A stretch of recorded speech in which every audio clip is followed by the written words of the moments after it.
Okay, global tech company SafetyCulture has just completed a $99 million funding round, giving it a valuation of over $2.2 billion.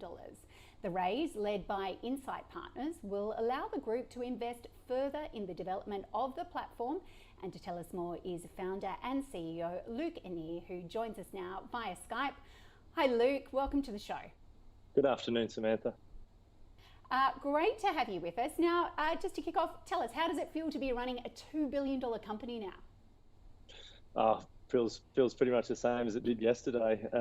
We're just always focused on our customers and solving this global problem of workplace safety and quality. So for us, nothing much really changes, but it's great to have the support and the confirmation of great investors like Insight from New York. They're one of the top 3 software investors in the world, and are known to have backed great companies. And so I think that's fantastic news for us. But our day jobs don't change, and we've got so much more work ahead of us. Well, congratulations nonetheless. Now, you've raised nearly $100 million. Just run us through your plans for those funds. How will you guys be investing those? Yeah, look, we weren't looking to raise money. They often say that's the best time to raise funds is when you don't need them. So Insight Partners have been talking to us for probably about 3 years. And when they approached us, the deal was actually done in December last year. So only about 5 or 6 months after the last round. We've been pretty much break even or cash positive since January 2020. So we've got a very low cash intensive business and plenty of money in the bank. But to be able to, I think, bring in more partners and people that can help push us and challenge the way we think.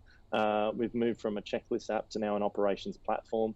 We also have an insurance business that sits underneath all that. And so we continue to create a bigger opportunity. And I think, it made sense for us to be able to take additional funding. We've never really spent a lot on building our brand.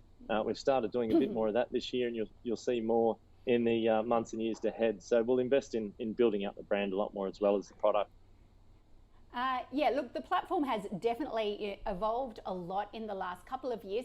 Run us through your plans to evolve that further, and whether you're looking at doing that through perhaps acquisitions like you did last year, or whether it's more organic growth.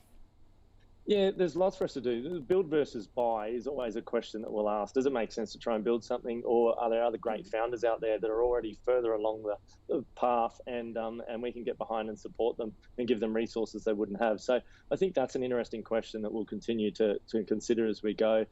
For us, we've got other areas like expanding our training offering after our investment in ADAP last year. Being able to also look at micro-credentialing and the licenses and the training credentials that people have in the workplace. Site attendance is another area we're looking at. We want to build a developer marketplace so developers can build on top of our platform. That's something that we haven't done to date. And we want to take the insurance business into North America and the UK. We're now doing workers' comp insurance as well as all general business insurance here in Australia.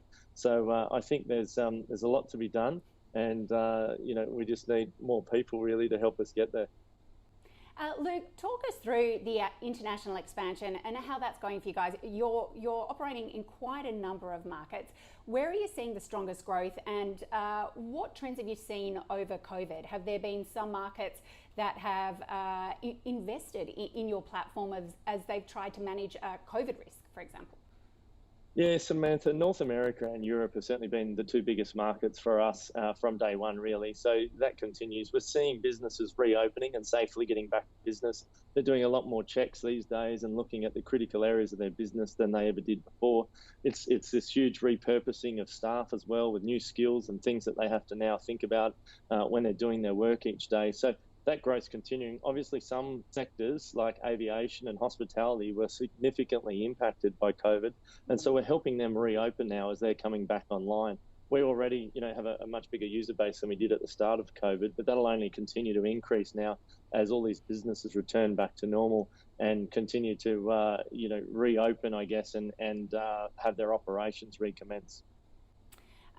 As you're managing this growth, we often hear how you guys are building out your team, and that you're rated as one of the best tech companies to work for. How are you going at adding employees, but still maintaining your culture? What are the challenges that you've faced doing this, and how have you dealt with them?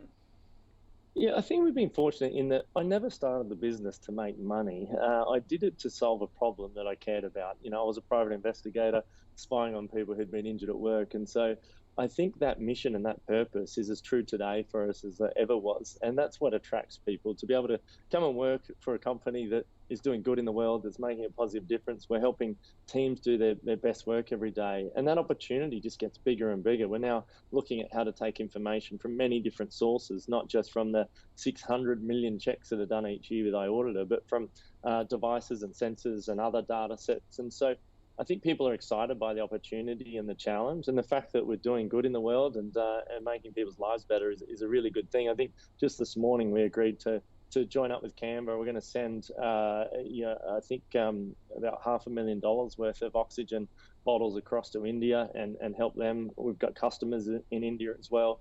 And so, I think it's that bigger mission is what really sets the tone for the culture. Yeah. Oh, Luke, that's great to hear. Tell us, or can you share some of your insights in terms of how you guys are managing the transition back to the office? We've heard that a lot of tech companies are pursuing continued or permanent remote working. How are you guys managing that balance at Safety Culture? Well, it's funny, we had remote workers from the very beginning. We had people working from home when I was in my garage in Townsville. We had people in Perth and in Melbourne and different places. So it actually is a bit of a returning to the roots for us.